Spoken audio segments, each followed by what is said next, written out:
This morning we're in Savannah, Tennessee, on the Tennessee River. We're here on May the 17th. Have y'all connected the dates? Yesterday was Champion Hill Day. Our old friend Lloyd Tillman took it yesterday, 160 something years ago. Today is the anniversary of the Battle of Big Black River Bridge, but we have moved on.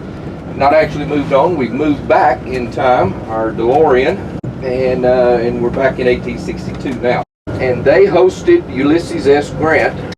Their house is his headquarters, so the Cherry Mansion still exists. This is where Grant was on the morning of April the 6th when he hears the rumble of artillery from the south, indicating the Battle of Shiloh had begun, and basically he realized that he had stepped in it. He's going to have to quickly move to the battlefield and fight the battle.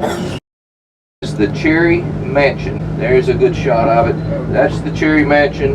It is a private residence, so we can't get in it. March and come back and go around and come in a different way. He gets labeled as being lost. He is not lost. He knows the road network. We're in the small town of Adamsville. We're at the one stoplight. They're getting ready for a festival next week in honor of Sheriff Buford Pusser.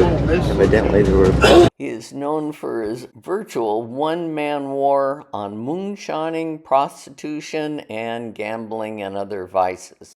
Effort inspired several books, songs, and movies, most notably Walking Tall.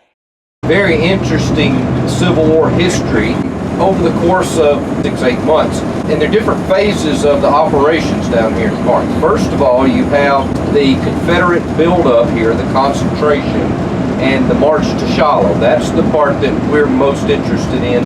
When the Confederates fall back to Corinth, the Federals, as I told you, Halleck, with those 120,000 men, will march down to Corinth and capture Corinth and those railroads. That's in late May of 1862. So that is collectively called the Siege of Corinth. As the Federals hold Corinth, you get into occupation issues. And there will be federal troops that will occupy Corinth for the next couple of years. Union lines, you're under Union protection, you will be set free.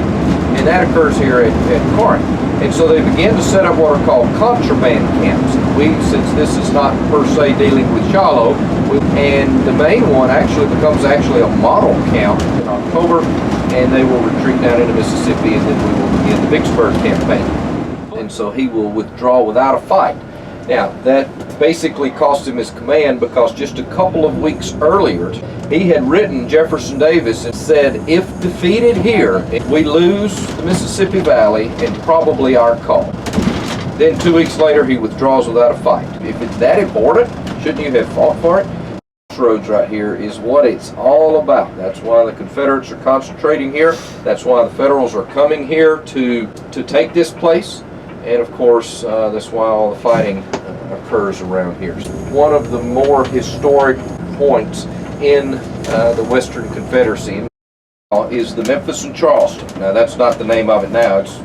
It's not necessarily here, it's getting here. Yeah, the actual battle for these railroads is at Shiloh. And so you have later battles trying to retake Corinth, all that kind of stuff. So there are thousands and thousands that die and are wounded because of this little 6-by-6 foot railroad crossing here. And actually, during the Battle of Corinth, talk about destruction and all that, the Confederates will actually surge through this gap in the Union lines, so this low ground here, actually all the way to the Tishomingo Hotel. So there is fighting right here down at the crossroads itself on October 4th, 1860. The cannon, we have a caboose. There are only 4 structures here that were here during the Civil War. Corinth sat right in the northeast quadrant of the railroad's cross. So as we cross the Memphis and Charleston here, we're in the southeast quadrant right now. There's the train tracks. If you look immediately to your left, that's that little park area where the Hornet's Nest prisoners were kept. Now, if you look over to the far left, that's called the Veranda House. That is Braxton Bragg's headquarters. If you look to the right, Johnston's headquarters. Now this is not the original house. The original house destroyed and this one built later, but this is a historic structure. This was, as the sign says, headquarters of General Leonidas Polk. This is a historic pre-Civil War home that used by the generals during the battle in October. Here was the headquarters of Ulysses S. Grant. As the story goes, the message indicating that, hey, now's the time to attack at Shiloh comes to Johnston deep in the night on April the 2nd. Johnston got the message deep in the night that he needs to go attack Shiloh, and so he will walk across from his headquarters, which is right across the park area there, to Bragg's headquarters here to discuss with him here at the Curley House, or the Veranda House. So, Shiloh Interpretive Center.